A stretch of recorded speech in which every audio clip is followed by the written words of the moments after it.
Bismillahirrahmanirrahim. Assalamualaikum warahmatullahi ta'ala wabarakatuh. In this video, our group will present about the nature of God according to Augustine, Bishop of Hippo. Enjoy watching.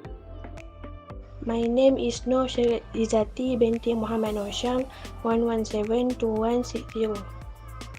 My name was SITI FATIMATUL ADNIN binti W.HASSAN 1172162. My name is HUSNATUL NASIHAH binti JANATUL HABIB. My trick number 1172163.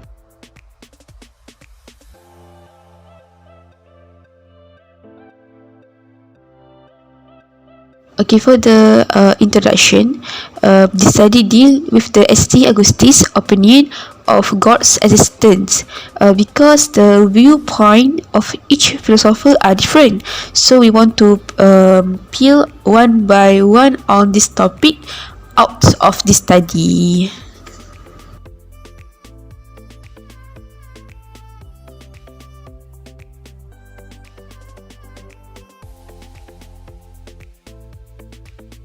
Next, there are three kinds of research problems that we want to find for this research. The first one is, what is the biography of Augustine?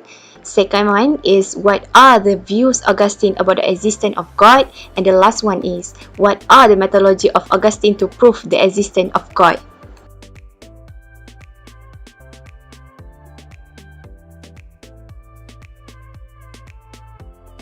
So for our research objective, the first one is to study the biography of Augustine. The second one is to identify the views Augustine about the existence of God. And the last one is to explain the methodology of Augustine to prove the existence of God. Moving on to the next part, which is research methodology. In this research, we use a qualitative research. So, the way to get data is through library research and the internet. This method also can be used to find additional information such as books, newspaper, journal, academic article, and all information that related to this research.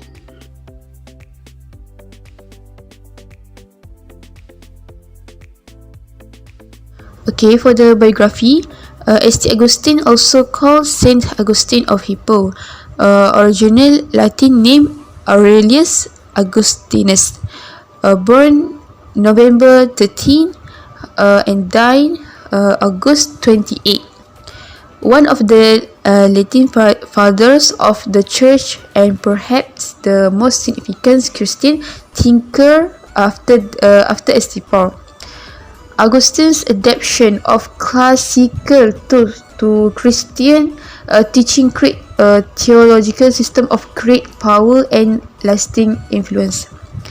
His numerous writing work, the most important of which are Confessions and the City of God, shapes the practice of biblical exegesis and helps lay the foundation for much of medieval and modern Christian thought. In Roman Catholics, he is formally recognized as a doctor of the church. Alright, moving on to our next research finding, which is the views Augustine about the existence of God. A description of this idea behind the nature of God is so clear that it should be expected in Augustine's poem named "The Beauty of the Creation Bears Witness to God." So the point that Augustine said in his poem is, it is worth nothing here that is not the theological statement that is the nature of God, that he permits these realities of nature and natural disaster is a part of his unreachable plan, and the fact that nature did not ruin itself but was lost is due to the imperfection of God's perfection. Besides that, Augustine attached particular importance to the proof. He said that as God is the author of all that is and cannot yet be the author of sin, his goodness, his eternality, his creativity, he pointed out many of God's perfection. In addition, Augustine believed there is other behind the world, which is the author and rule of world, which is a God. One should note the fact that Augustine wants to understand what he believed by faith. That's it. He wants to prove by way of reason, taking his starting point from that which he believed by faith. The point of his argument is not much that the order and beauty of things contain God exists, but that since God created them, people have to be disciplined so that people can see things for their own sake, His craft, and appreciate and worship only Him and not their craft. The methodology of Saint Augustine to prove the existence of God. Saint Augustine's writing influenced the development of Western philosophy and Western Christianity. He has many important works, include The City of God, on Christian doctrine and conversation. In his work, he discussed about some method or ways to prove the existence of God. He also developed his own philosophy and theology. Saint Augustine proved that God exists by a philosophical proof. He explained that the use of philosophy in religion is not to say rationally that God exists, but rather to believe in order to understand. Second is epistemology. Saint Augustine seeks to assess which aspect of the human being is most elevated. Other than that, Saint Augustine proved existence of God by an analogy. Our sins and our reason belong to us alone. We do not all share. For example, in one with sins of hearing and taste, the object of sin are in various levels and all common property.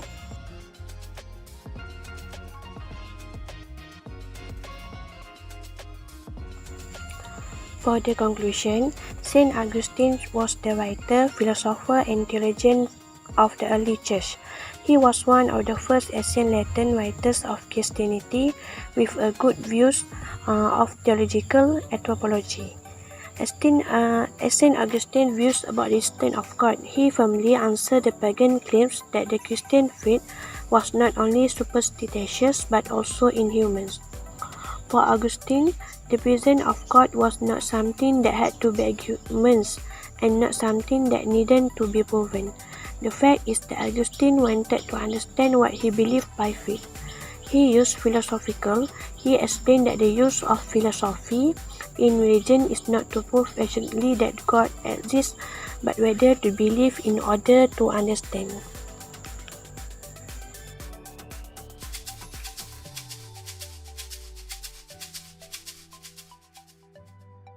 Augustine was a Christian philosopher who lived in the 4th and 5th century AD on the fringes of the rapidly declining Roman Empire in the North African town of Hippo.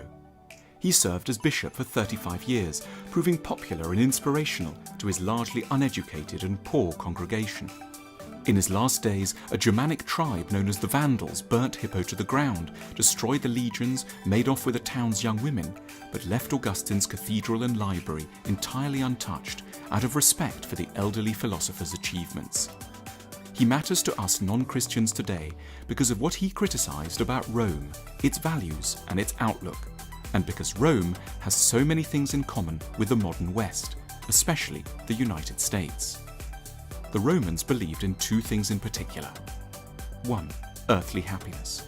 They were, on the whole, an optimistic lot.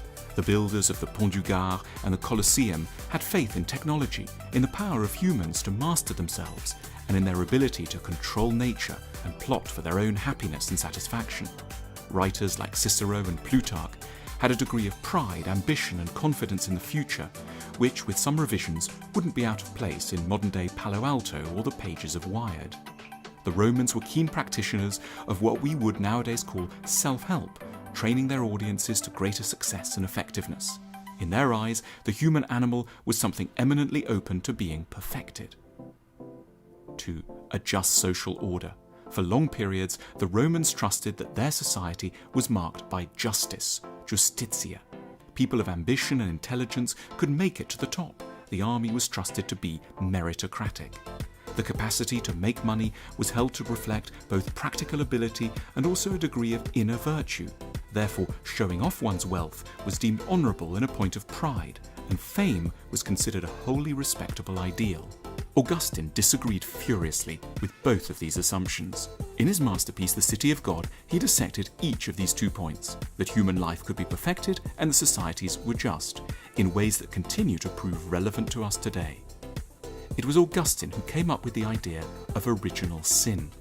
He proposed that all humans, not merely this or that unfortunate example, were crooked because all of us are unwitting heirs to the sins of Adam. Our sinful nature gives rise to what Augustine called a libido dominandi, a desire to dominate, which is evident in the brutal, blinkered, merciless way we treat others and the world around us. We cannot properly love, for we are constantly undermined by our egoism and our pride. Our powers of reasoning and understanding are fragile in the extreme. Lust haunts our days and nights. We fail to understand ourselves. We chase phantoms. We're beset by anxieties. Augustine concluded his assault by chiding all those philosophers who, in his words, have wished with amazing folly to be happy here on earth and to achieve bliss by their own efforts. It might sound depressing, but it may turn out to be a curious relief to be told that our lives are awry, not by coincidence, but by definition, simply because we're human, and because nothing human can ever be made entirely straight. We are creatures fated to intuit virtue and love, while never quite being able to secure them for ourselves. Our relationships, careers, and countries are necessarily not as we'd want them to be. It isn't anything specific we have done, the odds are simply stacked against us from the start. Augustinian pessimism takes off some of the pressure we might feel when we slowly come to terms with the imperfect nature of pretty much everything we do and are. We shouldn't rage or feel that we've been persecuted or singled out for undue punishment. It's simply the human condition, the legacy of what we might as well, even if we don't believe in Augustine's theology, call original sin.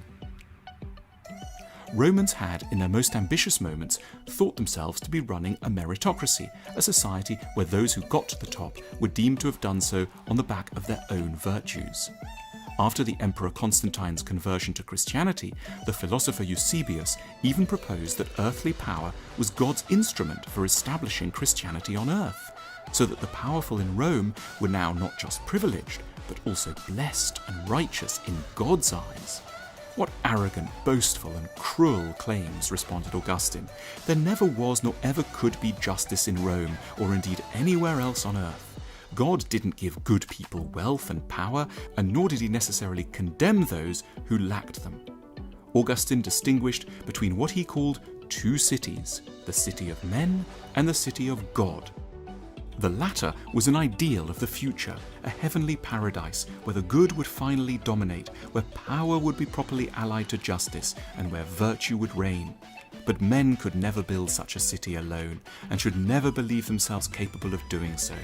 They were condemned to dwell only in the city of men, which was a pervasively flawed society, where money could never accurately track virtue. In Augustine's formulation, true justice has no existence save in that republic whose founder and ruler is Christ. Again, it may sound bleak, but it makes Augustine's philosophy extremely generous towards failure, poverty, and defeat, our own and that of others. It's not for humans to judge each other by outward markers of success. From this analysis flows a lack of moralism and snobbery. It's our duty to be skeptical about power and generous towards failure. We don't need to be Christians to be comforted by both these points. They are the religion's universal gifts to political philosophy and human psychology. They stand as permanent reminders of some of the dangers and cruelties of believing that life can be made perfect, or that poverty and obscurity are reliable indicators of vice in a city of men. So I think that's all from us. Thank you for watching.